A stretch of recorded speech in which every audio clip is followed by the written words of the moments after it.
10వ తరగతి ఐసీఎస్ విద్యార్థులకు గణపతి హాస్య నవల మొదటి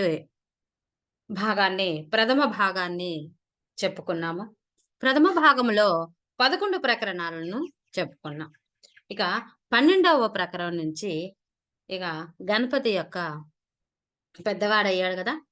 ఇక గణపతి గురించి అతను చేసినటువంటి వింతల గురించి మన ద్వితీయ భాగంలో తెలుసుకుందాం. ద్వితీయ భాగం 12వ ప్రకరణం. ఇక గణపతి కోరికలు పాపం కోర్టు మాత్రం తీరలేదు గదా! ఇక ఇక తర్వాత ఏం జరిగిందో చూద్దాం. గణపతి మేనమామ భార్య గర్భము దాల్చెను. ఆమెకు నెల మసలినది మొదలుకొని గణపతి తల్లికి మనసులో ఎన్నెన్నో కోరికలు ఉదయించెను. అంటే చిన్నప్పుడే గణపతి తండ్రి మరణించటం వల్ల గంగాధరుడు ఇక తల్లి సింగమ్మతో తన మేనమామ దగ్గరే ఉంటూ ఉన్నారు కదా! ఇక మేనమామ భార్య గర్భవతి అయిందట. ఆమె మొన్నెల తప్పినది మొదలుకొని గణపతి తల్లి ఏం చేసేది? మనసులో ఎన్నెన్నో కోరికలు వచ్చేసాయట. ఆమె కడుపున ఆడపిల్ల పుట్టవలయునని ఆమె ఇష్టదైవములకు 1000 విధములుగా వేడుకొనుచుండెను. ఇల్లు వాకిలి లేక, మడులు మాన్యములు లేక, విద్యాబుద్ధులు లేక, రూపము లేక ఉన్న తన కుమారునకు పిల్లనిచ్చి వానికొక ఇంటి వానిని చేయుటకు లోకములో మేనమామ తప్ప మరెవ్వరూ లేరని ఆమె ఊహించి స్వలాభపరాయణుడై అట్టి కోరికలను కోరజొచ్చెను. ఈమె మనోబలమెట్టుదో కాని ఆమె కాడు ఆడబిడ్డయే కలిగెను.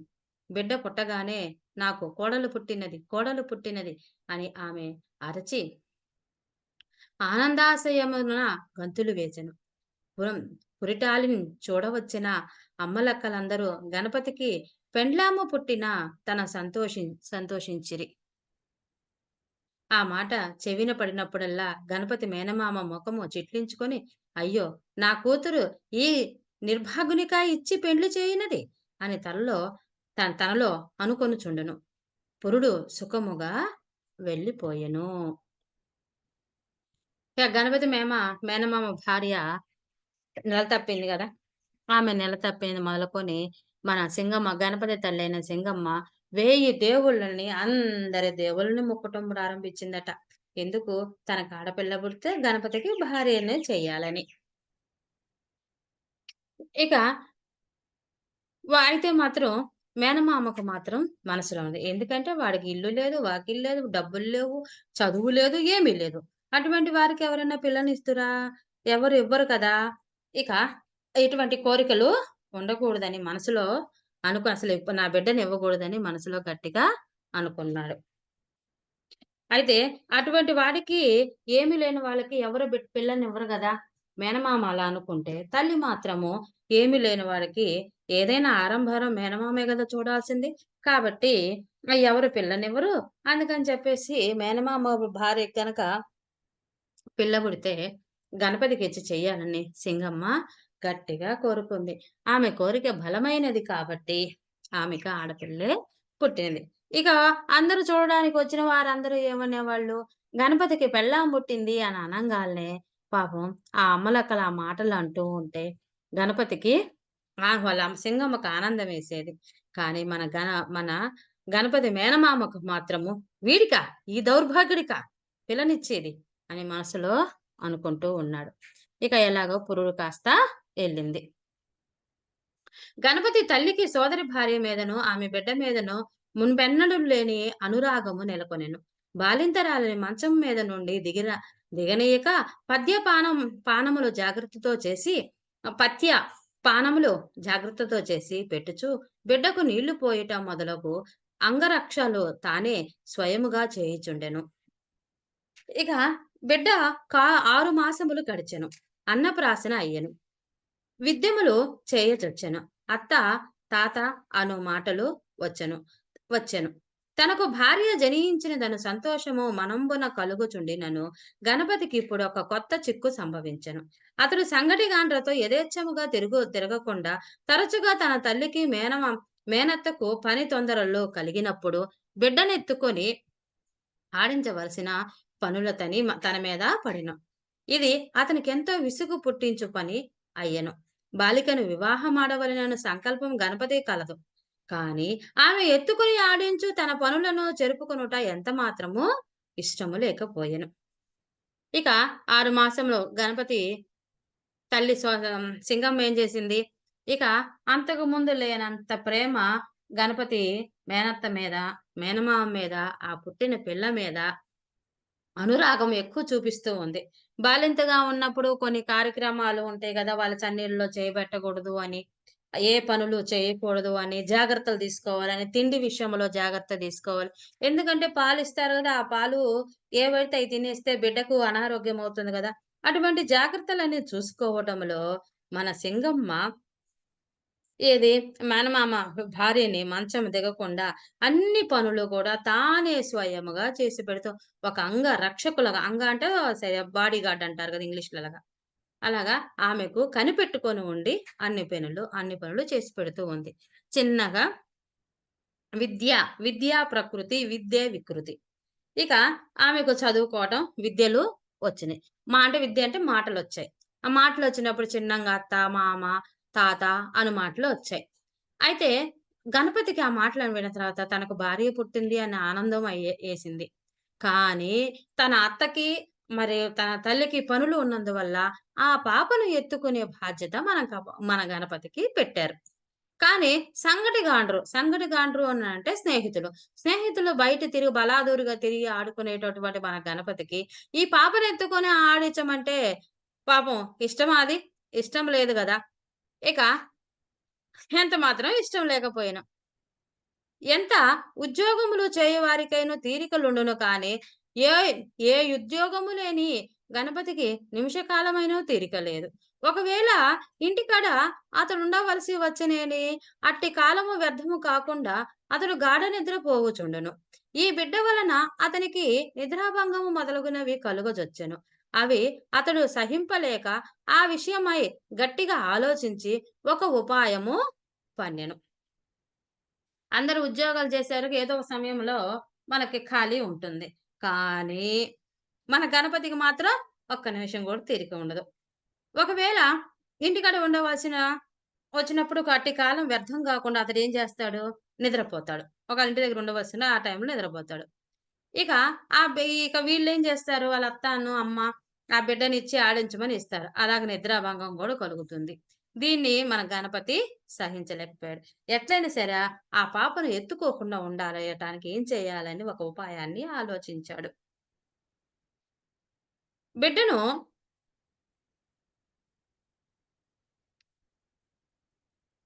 ఎత్తుకోమని మేనత్త గాని, మేనమామ గాని తనకిచ్చి వెళ్ళగానే ఒక నిమిషం ఎత్తుకొన్నట్లే ఉండి, మెల్లమెల్లగా గిల్లనారంభించును. గిల్లిన తోడనే బాలిక గుక్క పెట్టి ఏడ్చుట సహజము కదా! అంత గుక్క పెట్టి ఎలా ఏడ్చుచున్నదని మేనత్తయో, మేనమామయో పరుగెత్తుకొని వచ్చి అడిగినప్పుడు గణపతి నవ్వుచూ, "నేనేమి చేయగలను? అది నా దగ్గరను ఉండదు. నా మొఖము చూడగానే ఏడ్చుచుండును" అని ఉత్తరము చెప్పుచుండును. అంటే సమాధానం చెప్తున్నారు. నోరు లేని పిల్ల కావున అతని వల్లనే బాధ కలిగినదని ఆ శిశువు చెప్పచాలనందున గణపతి ఆ తంత్రము కార్యసాధనమని పలుమార్లు ప్రయోగింపచొచ్చెను. అంటే పలుసార్లు అనేక సార్లు చేస్తూ ఉన్నాడు. కార్యం అంటే పని. ఈ ప్రయోగము వలన బాలిక గణపతిని చూడగానే పెద్ద పెట్టున ఏడవనారంభించెను. ఇక ఎప్పుడైతే మన గణపతిని పాపనెత్తుకోమని అత్తమామ ఇస్తారో ఒక ఉపాయాన్ని ఆలోచించాడు గదా! ఇచ్చిన వెంటనే ఒక నిమిషం ఎత్తుకొని ఓ అని ఒక నిమిషం అట్టా ఆడిచ్చేసి, ఆ మరో నిమిషము వాళ్ళు కనపడినప్పుడు ఆ పాపను గిచ్చటం ప్రారంభించాడు. ఆ గిచ్చితే మరి పసిపాప గదా! గణపతి నన్ను గిచ్చాడు అని చెప్పేసి ఏమన్నా చెప్తుందా మేనత్తకి, తల్లికి, మా నాన్నకి? చెప్పలేదు గదా! అందుకని చెప్పి గిచ్చడం ప్రారంభించాడు. వాళ్ళందరూ ఎందుకు ఏడుస్తుంది పాప అని చెప్పేసి పాపం మళ్ళీ వాళ్ళే తీసుకొని బుజ్జగిచ్చటం ప్రారంభించారు. ఈ విధంగా పాపను ఎత్తుకోవటం, తనకు పని తగ్గించుకోవటం, ఈ ఉపాయాన్ని ఆలోచించి ఈ ఉపాయాన్ని పలుమార్లు అంటే అనేక సార్లు ఇలా చేయటం ప్రారంభించాడు. అలా చేసరికి ఎప్పుడైతే తన మేనత్త గాని, అమ్మ గాని పాపను ఇవ్వంగాల్నే గణపతిని చూడంగానే ఆ పాప ఏడవడం ప్రారంభించింది. చూసారా? ఏడవటం ప్రారంభిస్తుంది. చూసినారా?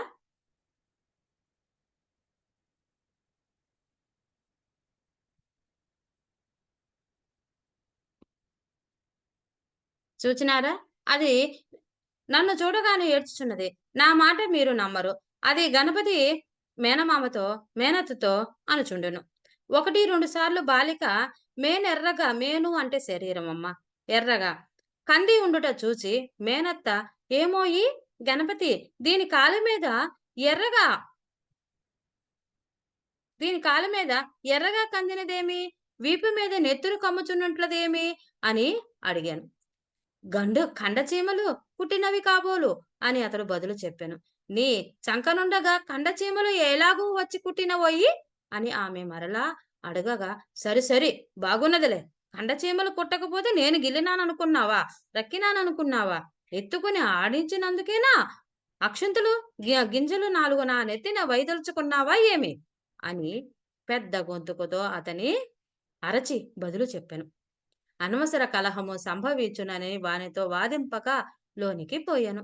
తెనాలి రామకృష్ణుని చూడగానే పిల్లి పారిపోయినట్లు గణపతి మొఖము చూడగానే బాలిక పెగ పెడమొఖము పెట్టుకొని అతని కడకు పోవుటయే మానెను. గణపతి కృతార్థుడయ్యెను. ఇక అలా గిచ్చుతూ ఉంటే ఇక గమనిచ్చారన్నమాట.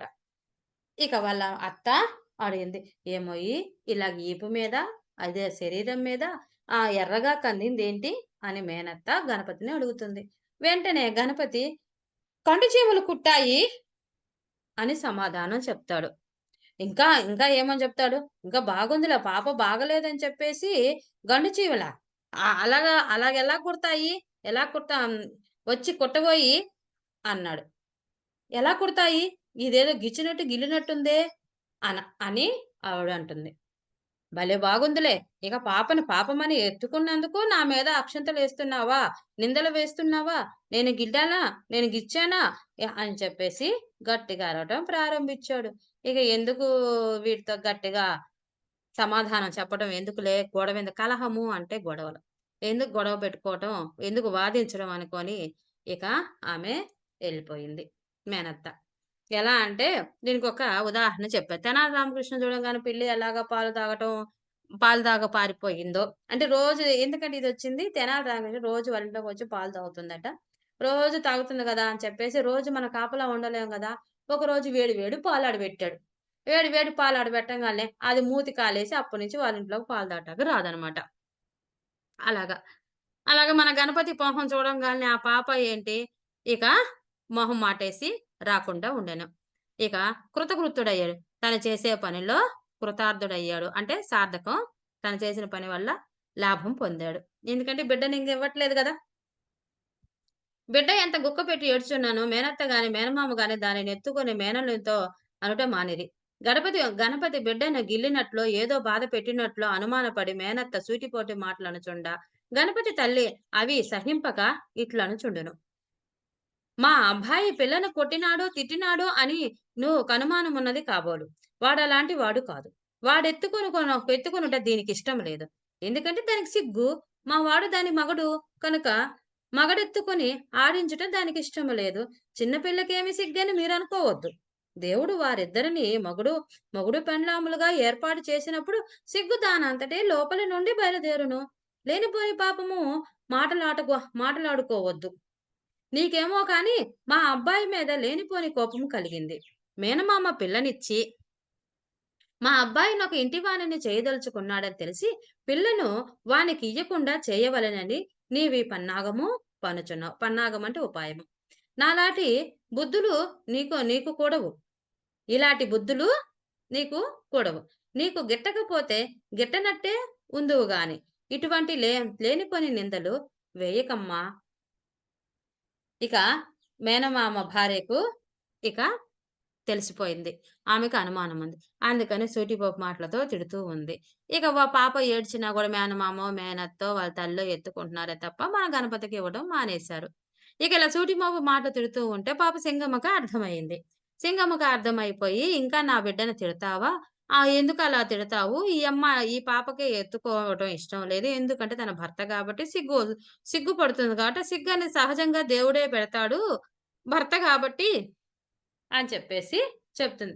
ఇంకా ఏమంటుంది, మేనమామకి పిల్లనివ్వాలని కోరికగా ఉంది. నీకైతే పిల్లనివ్వాలని ఇష్టం లేదు. అందుకని కావాలని ఇలా చేస్తున్నావు అని చెప్పేసి, ఇలా ఉపాయం పన్నావు. మా పిల్లవాడు గిల్లక ముందే గిల్లాడు అని చెప్పి అంటున్నావు. నిందలు వేస్తున్నావు. ఇది నీకు మంచిది కాదు. ఇది నీకు నచ్చకపోతే నచ్చనట్లు ఉండు. అంతే పాప మా అబ్బాయి మీద, గణపతి మీద నిందలు వేయొద్దని తల్లంటుంది. ఇట్టి మాటల చేత మనసులోనున్న కోపాగ్ని రగిలి మండక మానునా? ఈ మాటలంటే కోపం రాదా? ఈ బిడ్డ మూలముగా వారికి తరచుగా కలహములు సంభవించు వచ్చెను. ఆ తగువులు తీర్చలేక గృహ యజమానుడు విసిగికొని, మొత్తుకొని, అన్నము తినక పస్తుండి తన్ను తిట్టుకొని, ఒకప్పుడు భార్యను కొట్టి 2, 3 దినములు ఇంటికి రాకయుండెను. పిమ్మట క్రమక్రమముగా వారికి సఖ్యత కలుగుచుండెను. గణపతి మేనమామ ఏమియు అనజాలకపోయినను, తరచుగా మేనత్తను మేనమామ లేనప్పుడు సూటిపోటి మాటలను నొప్పించుచుండెను. ఇట్లుండ శివరాత్రికి మేనమామ కోటిపల్లె తీర్థమునకేగా తీర్థమునకేగా సమకట్టెను. గణపతి తల్లియును తన్ను వెంటబెట్టుకొని పొమ్మని సోదరుని వేడుకొనెను. ఆ వేడుకలు అంగీకరించి అతడు ఆమె తోడ్కొని కోటిపల్లెకు వెళ్ళెను. ఇంటి యొద్ద భార్యను, బిడ్డను నిలిపి వారికి సహాయముగా ఇంటినే పండుకొమ్మని గణపతితో చెప్పి ఎన్నో బుద్ధులు చెప్పి మేనమామ జరిగెను.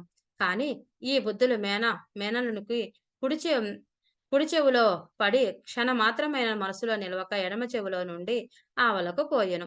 ఒక్కనాడైనా వేళకతడు భోజనముకు రాలేదు. ఒక రాత్రి ఇంట పండుకొనలేదు.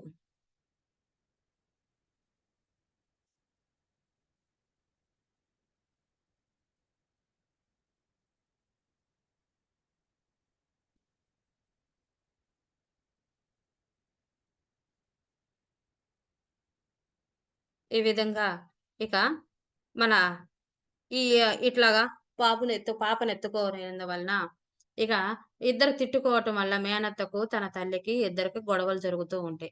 ఆ గొడవలు తీర్చలేక మేనమామ కూడా అప్పుడప్పుడు వీళ్ళతో గొడవలు పడటం, తన భార్యను కొట్టము, ఒక్కో రోజు ఇంటికి రాకుండా ఉండటము, ఒక్కో రోజు అసలు భోజనమే చేయకుండా ఉండటము. ఇలాగా తరచూ ఇంట్లో గొడవలు జరుగుతూ ఉన్నాయి. అలాగే శివరాత్రి వచ్చింది. శివరాత్రి కోటిపల్లి వెళ్దాం అనగా మనకి గోదావరి తీరం దగ్గర ఉందమ్మా కోటిపల్లి. తూర్పు గోదావరి జిల్లాలో. కోటిపల్లి. అప్పుడు కూడా చాలా ప్రశస్తమైనది ఆ కోటిపల్లి. దానికి కోటిపల్లి తీర్థానికి వెళ్ళాలి అనుకున్నాడు. వెంటనే తన సోదరునితో కూడా ఇక సోదరి కూడా సింగమ్మ కూడా వెళ్తుంది. వెళ్తూ మన గణపతికి ఇంటి దగ్గరే ఉండు. భార్య బిడ్డలిద్దరే ఉన్నారు. వాళ్ళని కనిపెట్టుకొనుండు అని మేనమామ చెప్తాడు. మేనమామ ఆ మాట చెప్తే ఈ కుడి చెవిలో నుండి ఎడమ చెవిలో నుంచి వదిలేస్తాడు. ఎప్పుడు కూడా ఇంటికి భోజనం రాడు. ఇంటి వద్ద ఉండడు. ఒకరోజు కూడా ఇంటి దగ్గర నిద్రపోడు. ఆ తర్వాత ఏం జరిగింది అనేది తర్వాతి వీడియోలో చెప్పుకుందామమ్మా. సబ్స్క్రైబ్ చేయండి, షేర్ చేయండి. సబ్స్క్రైబ్ చేసిన వారందరికీ ధన్యవాదములు.